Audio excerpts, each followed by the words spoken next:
श्रीरुद्राष्टकम् नमामि शमीशान निर्वाणरूपं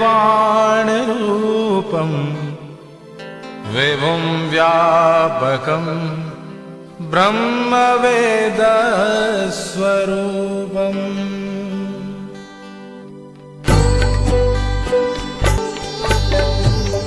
नमामि शमीशान निर्वाणरूपं विभुं व्यापकं ब्रह्मवेदस्वरूपं निजं निर्गुणं निर्विकल्पं निरीहं चिदाकाशम्।